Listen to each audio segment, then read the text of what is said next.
Soyez les bienvenus et nous continuons à tapoter pour sécuriser notre live. Nous parlons aujourd'hui sur le faux prophète, parce qu'il y en a beaucoup maintenant, des faux prophètes, des gens qui portent des toges, soi-disant des habits sacerdotaux, des gens qui portent maintenant des tiares, qui portent des filartères, qui portent toutes sortes de choses, les cols pastorales et les habits pastoraux.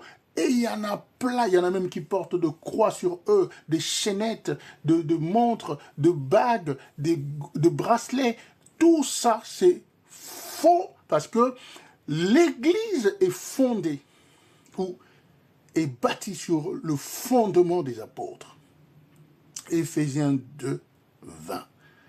Jésus-Christ lui-même étant la pierre angulaire. Donc Éphésiens 2, 20 à 22.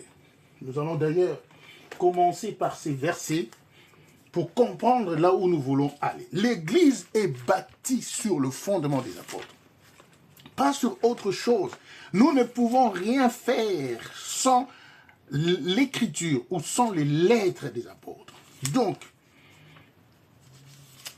on ne peut que reproduire ce qui a été recommandé ou ce qui a été demandé par Dieu. Je lis au nom de Jésus-Christ, Éphésiens chapitre 2, verset 20 à 22. Je lis au nom de Jésus-Christ. Vous avez été édifiés sur le fondement des apôtres et des prophètes, Jésus-Christ lui-même étant la pierre angulaire. En lui, tout édifice, bien coordonné, s'élève pour être un temple saint dans le Seigneur. En lui, vous êtes aussi édifiés pour être une habitation de Dieu en esprit. Voyez-vous? Donc, nous sommes édifiés sur le fondement des apôtres, construits en fait sur le fondement des apôtres, dont Jésus-Christ lui-même étant la pierre angulaire. C'est la base même, le commencement de la construction ou de l'édifice, la pierre angulaire qui est Jésus-Christ. En lui, en Jésus-Christ, tout l'édifice bien coordonné s'élève pour être un temple saint dans le Seigneur. Et en lui, nous sommes aussi édifiés pour être une habitation de Dieu en esprit. Voilà pourquoi Dieu n'habite pas les maisons qui ont été construites de main d'hommes. Non, Dieu n'a pas besoin de temple. Dieu n'a pas besoin de synagogue. Dieu n'a pas besoin de toutes ces choses parce qu'il a élu domicile dans nos corps. Il habite en nous. Voyez-vous, nous sommes le temple du Saint-Esprit et nous sommes une habitation de Dieu en esprit. Donc Dieu habite dans l'homme. Voilà pourquoi on l'appelle Emmanuel. Donc Dieu parmi nous. Donc en nous, Dieu est là. Donc, nous parlons sur le faux prophète. Nous commençons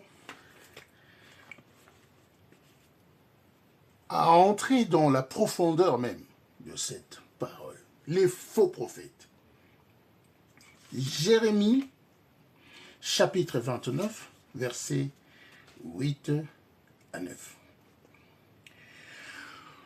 Jérémie 29, 8 à 9. Nous partageons ici, il y a quelqu'un qui veut bien avoir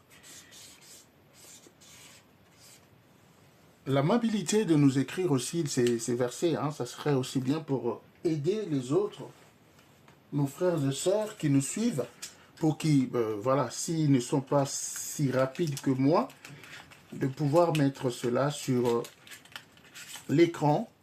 Donc, Jérémie chapitre 29, versets 8 à 9. Nous lisons la parole de Dieu, je lis au nom de Jésus-Christ. Car ainsi parle l'Éternel des armées, le Dieu d'Israël. Ne vous laissez pas tromper par des prophètes qui sont au milieu de vous et par vos devins. N'écoutez pas vos songeurs dont vous provoquez les songes. 9. Car c'est le mensonge qu'ils vous prophétisent en mon nom. Je ne les ai point envoyés, dit l'Éternel. Amen, amen. Donc, Jérémie 28, 8 à 9, gloire à Dieu, c'est écrit que l'Éternel soit béni. Donc, je répète, car ainsi parle l'Éternel des armées, le Dieu d'Israël, ne vous laissez pas tromper par vos prophètes qui sont au milieu de vous et par vos devins. N'écoutez pas vos songeurs dont vous provoquez les songes. J'ouvre une parenthèse. Hein. Il y a maintenant des gens qui provoquent les prophéties, au fait.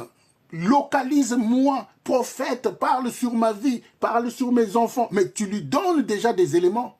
Et ce prophète-là ne sait même pas que tu avais des enfants ou tu étais marié, mais tu lui dis, localise mes enfants. Déjà, tu lui donnes un élément. Vous-même, vous provoquez ces songeurs-là. Vous provoquez vos songeurs. Donc, vous leur donnez des éléments. 9. Car c'est le mensonge qu'ils vous prophétisent en mon nom. Je ne les ai point envoyés, dit l'Éternel. Donc, il y a beaucoup de prophètes qui disent des mensonges. Dieu nous a déjà prévenus qu'il ne les a jamais envoyés. Comment quelqu'un qui est prophète, il va te parler de ta vie passée? Parce que la prophétie ne concerne que le futur. La prophétie ne peut pas être dans le passé. Ce qui est dans le passé, ça s'appelle la parole des connaissances.